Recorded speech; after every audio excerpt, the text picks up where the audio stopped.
Hello viewers, and the topic for today is prebiotics and probiotics. Pre and probiotics have created a boom in recent years as they are useful in preventing dreadful diseases, even chronic diseases. Pre and probacteria have a positive effect on gut flora, even on digestive system. There are 500 species of bacteria in gastrointestinal tract. In them, there are good bacteria and bad bacteria. Good bacteria, for an example, E. coli in synthesizing vitamin B12, where no other cell in the human body can do that. Lactic acid bacteria is present in the yogurt, even that helps in digestion.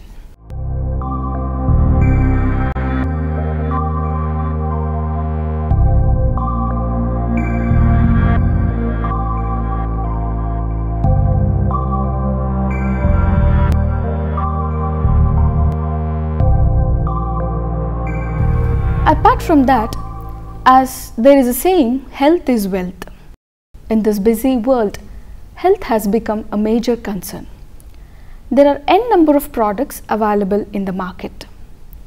But prebiotics and probiotics have created a new health miracle which claims to helpful or prevention of chronic diseases. Prebacteria act as a nourishment for a probacteria. In this regard, is that easy to consume, whether we can consume that as it is available in the market as dietary food supplements? All this clarification let us do with our scientist, Dr. R. Hemlata.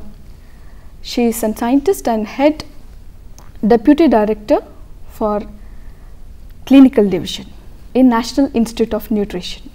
Ma'am, can you tell me a few words about prebiotics and probiotics? Yeah, actually the concept of probiotics evolved in the early 20th century, that is between 1905 to 1910. A Russian Nobel laureate, a French scientist working in Pasteur Institute of Paris named Elie Metchnikoff, he actually conceptualized the concept of probiotics.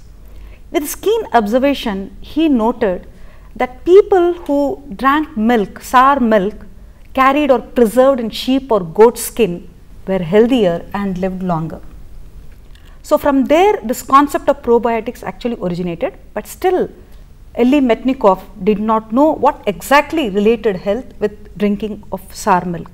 It was a student in Geneva who discovered this bacteria and said a long rod-shaped bacteria in plenty in numbers are present in this sour milk.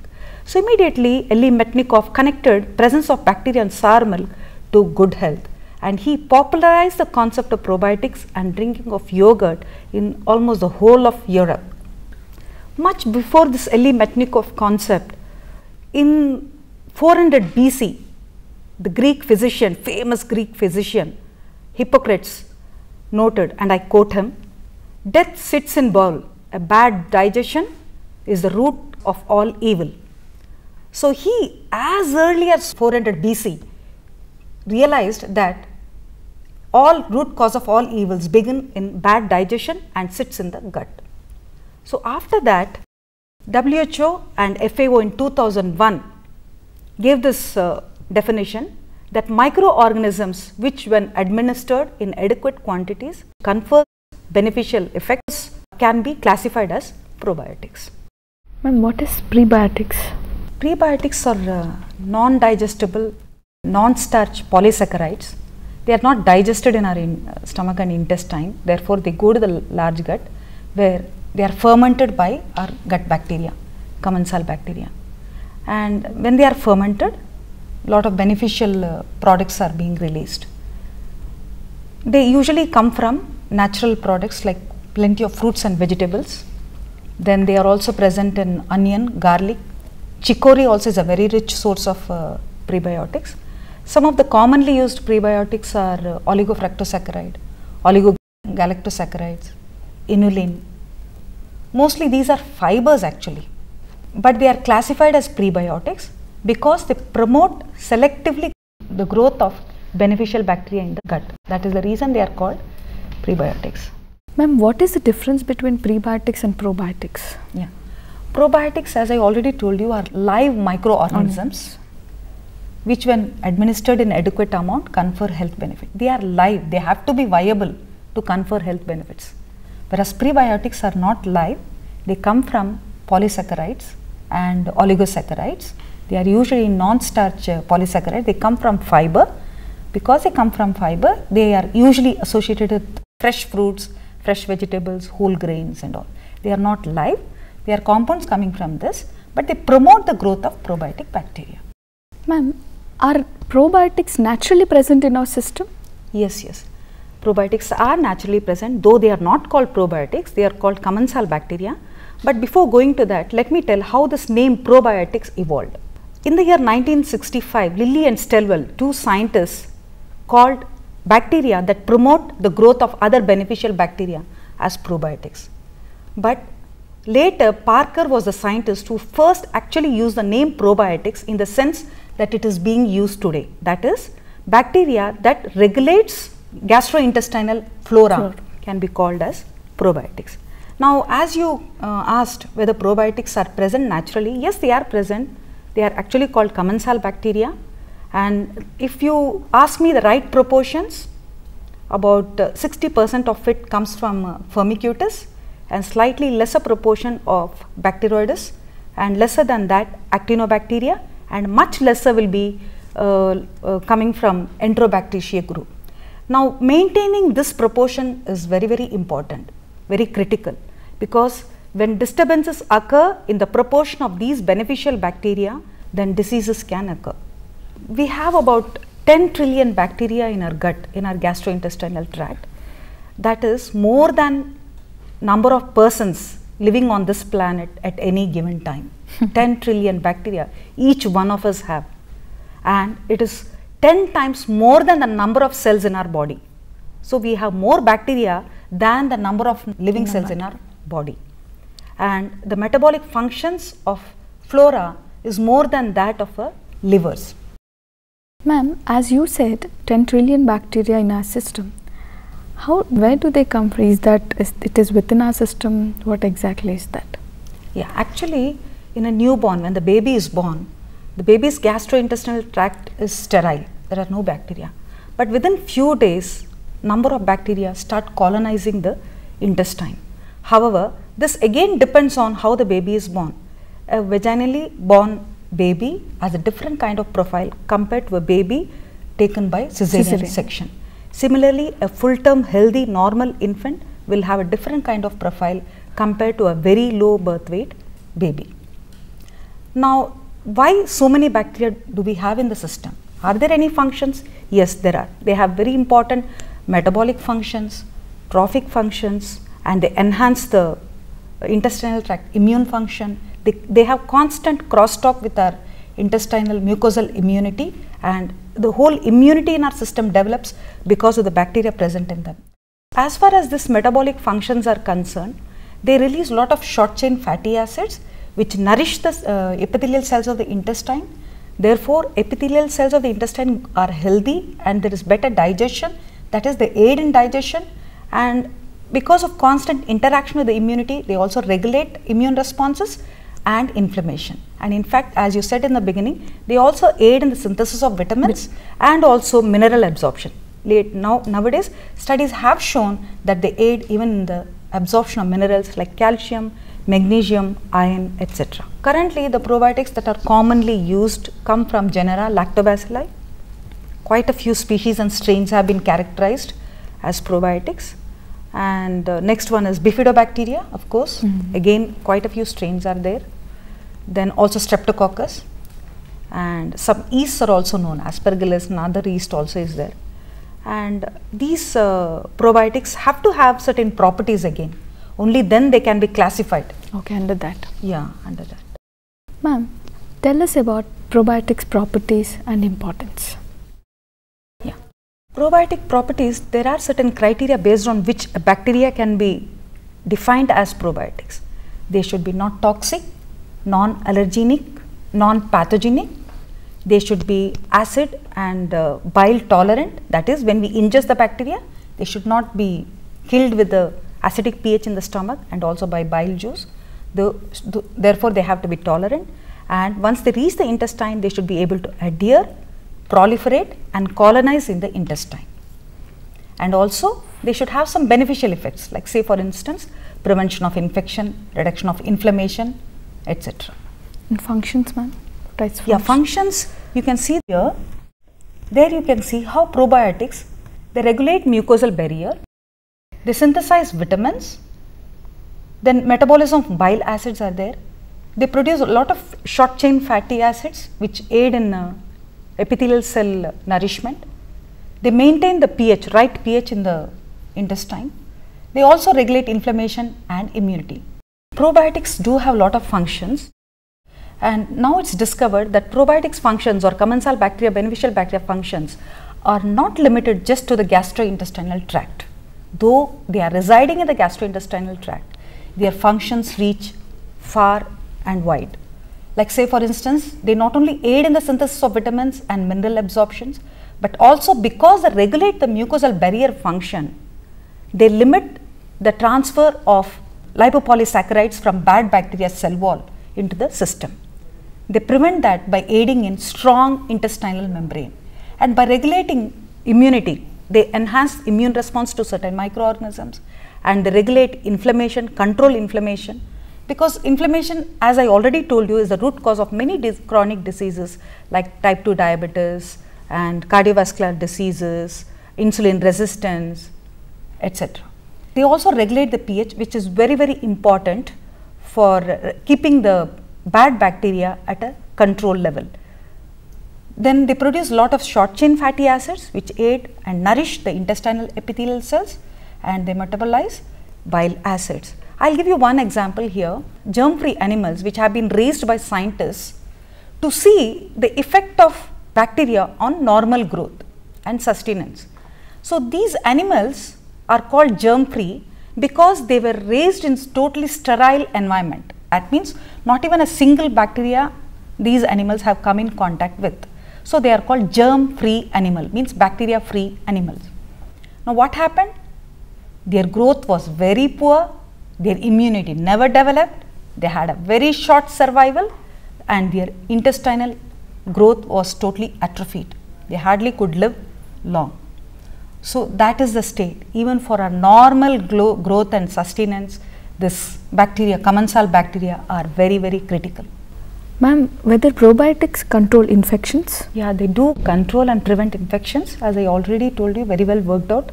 Probiotics have been worked out with diarrheal infections and also wound healing, pancreatitis, quite a few infections they have worked. Like they prevent infections and also aid in faster recovery. Now the mechanisms involved are, they enhance immunity, that is they enhance mucosal immunity, that is wherever they reside, that is in the gut. Not only mucosal immunity, they also enhance systemic immune responses and also regulate immune responses. Apart from enhancing and regulating local and systemic immune responses, probiotics also prevent infections by competing with nutrition. Like these probiotic bacteria and also pathogenic bacteria require nutrition, right, to proliferate and grow. Whereas when probiotic or beneficial bacteria predominate, they compete for nutrition with pathogenic bacteria. So they prevent or control the proliferation of pathogenic bacteria. And apart from this, they also prevent addition of pathogenic bacteria, because they occupy all the important niche in the intestine. They are already colonized and they are proliferating. So there is no proper niche for pathogenic bacteria.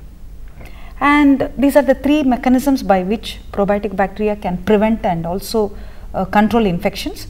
But the fourth one is, they also release some substances, say for instance lactic acid, hydrogen peroxide, and bacteria sins are released by this beneficial or probiotic bacteria. Once again, these are all deleterious and pathogenic to bad bacteria, that is pathogenic bacteria. Yeah. So there are 4 or 5 mechanisms by which your beneficial and probiotic bacteria can control or prevent infections. Here I would also like to tell you, gut flora disturbances, particularly in children, have been associated with diseases like atopic allergic diseases, autism, and attention deficit hyperactive disorders in children. disturbances gut flora have been associated with these conditions. And in pregnant women, disturbances in vaginal flora have been associated with preterm deliveries, reproductive tract infections, and even HIV infections. The acquisition and adverse effects of HIV infection can be more severe when the flora is disturbed. In adults, disturbance of gut flora can result in obesity, metabolic syndrome disorders, diabetes type 2, hypertension. Like many of these chronic diseases conditions are associated with disturbed gastrointestinal flora. Ma'am, these probiotics, do they have any effect on geriatric group, I mean older age people? Yes, they do have a very important role here, because as such older people, aged population, they have compromised immune response, and as you know very well, probiotics have a very important role in maintaining immune responses, and studies have shown that supplementation of probiotics in geriatric population improves immune response to vaccines. Ma'am, what is the significance of probiotics? Yeah. See, maintaining a normal flora balance is very important. For instance, commensal bacteria coming from Firmicutes should be higher in ratio compared to Enterobacteria group, and also Bifidobacteria group and Bacteroides group. Maintaining a proper ratio is very important, means beneficial or good bacteria should always predominate compared to Enterobacteria group. And disturbances can occur in natural course of life. For instance, when conditions like when you consume lot of antibiotics, antibiotics do disturb flora. Even 1 or 2 days of antibiotics consumption have shown to increase the Enterobacteria ratio to 70%. Normally it should be kept below 5%, but it can increase even up to 70%. So diseases can occur. When disturbances of this flora occurs, what happens? Like beneficial bacteria, as I already told you, aid in release of several substances that maintain the integrity of the intestine, while Enterobacteria group disturb this integrity of intestine and increase pro-inflammatory conditions. When beneficial bacteria are at a higher level, they maintain the integrity and decrease pro-inflammatory status. That is, inflammation is decreased, and inflammation is the root cause of many diseases. Therefore, maintaining a normal balance is very, very critical. Again, colon cancers are rising in prevalence, especially in the recent past. Yes. Though not much in India and Western countries, they are increasing in prevalence. Colon cancer means cancer in the large gut, large intestine, the rectum and all. Now here again, it's very well connected with the type of food that you take. These are mostly connected with the high fat diet. Now here again, probiotics and beneficial bacteria have a very major role. They have shown that they prevent the formation of carcinogens. When people consume lots of high fat diet and polished foods, polished grains and all, carcinogens are usually produced.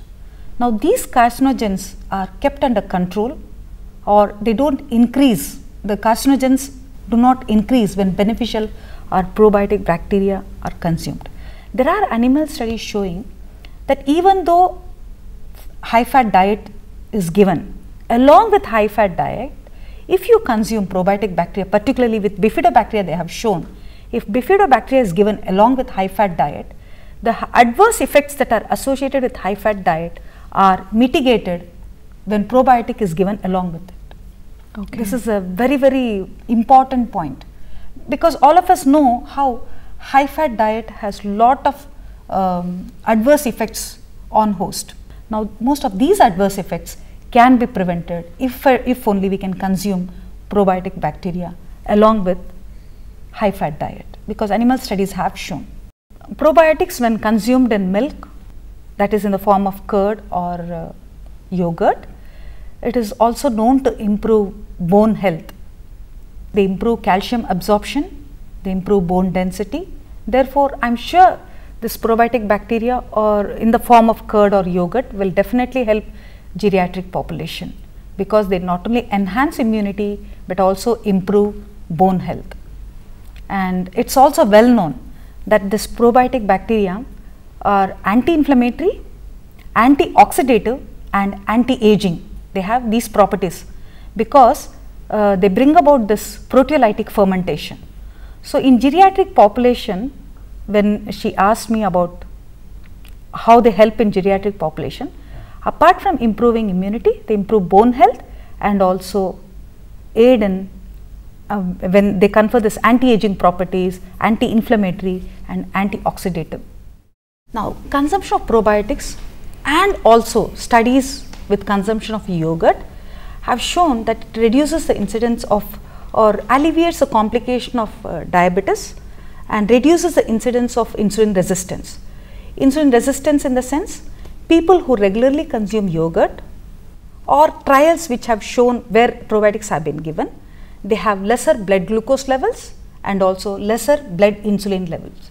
When glucose levels and insulin levels are high, it is called insulin resistance, and it is a marker, like after some time these individuals are going to develop type 2 diabetes.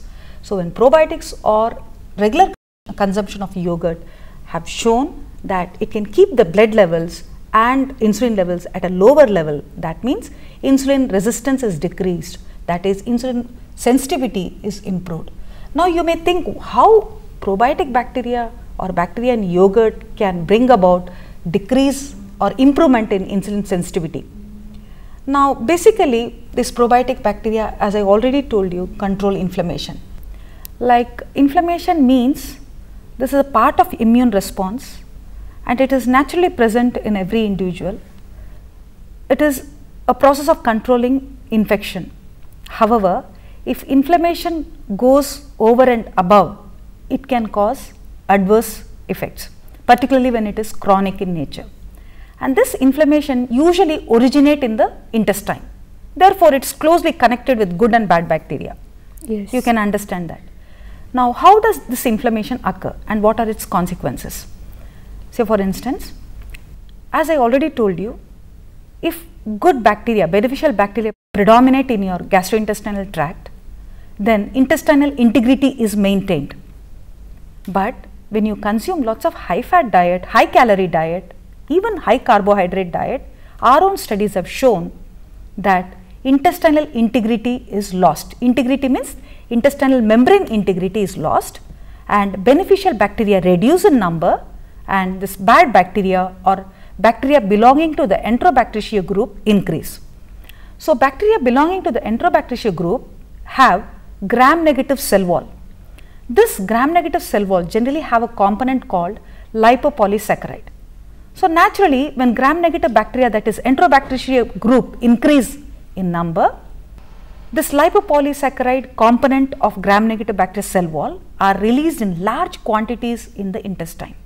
Now, these are secreted into the circulation because as I already told you, when bad bacteria, that is Enterobacteriaceae group, increase in number, there is lipopolysaccharide secretion shed. Apart from that, the integrity of the intestine also is lost. So, the barrier is not proper, it is not strong. So, all the lipopolysaccharides are, they enter the circulation, reach the circulation, and this LPS, that is the component of gram-negative bacteria, are very well known to be strong antigens. Now, these lipopolysaccharides, which are also called endotoxins, these circulate in the blood, they stimulate mucosal immunity and also they constantly stimulate the systemic immune responses. Therefore, inflammatory reactions initially they begin, and now because lipopolysaccharide components, that is endotoxins, are circulating at high level in these individuals who are constantly consuming lots of high fat diet. So, there is a perpetual stimulation of systemic as well as mucosal immunity. So, what will happen? There is chronic low grade inflammation. Now, this inflammation, if only we consume prebiotics or probiotics, it can be regulated, it can be kept under control by because they improve the intestinal wall integrity and they reduce the number of gram-negative bacteria. So, easily the inflammation can be controlled. Why I am talking so much about inflammation is, now inflammation is the root cause of many chronic diseases. Now, it is very well known. Many of the central nervous system disorders, including depression, anxiety, and also type 2 diabetes is very well known to be linked with inflammation. First, an individual develops inflammation, only then they develop the risk for diabetes type 2. And of course, even hypertension, cardiovascular diseases, the risk for cardiovascular diseases, all these conditions increase with inflammation. Now, not only this, even osteoporosis they have shown. So now you can connect the link between probiotics and chronic diseases, including even osteoporosis. In a nutshell, I can say that both probiotics and prebiotics are very good for overall general health and also in specific conditions, particularly probiotics in specific conditions like caries, necrotizing enterocolitis, irritable bowel syndrome, and also in women for reproductive tract infections. But for overall health, like to maintain weight, prevent obesity, metabolic syndrome, insulin sensitivity, hypertension and cardiovascular diseases, I think here we cannot recommend probiotics, but overall dietary habits must be such that you are habituated to consume regularly some fermented products along with prebiotic rich foods. Once again, it goes back to include plenty of fruits and vegetables in your food and regularly consume whole grains rather than polished, highly polished ones. These are all rich sources of prebiotics which will aid and promote the growth of good bacteria in your gastrointestinal tract. Apart from this, also develop the habit of consuming fermented good quality curd and yogurt or buttermilk with your diet. Thank you, madam. So far we have discussed regarding history, importance and mechanism of probiotics. In the next session, let us discuss the remaining part.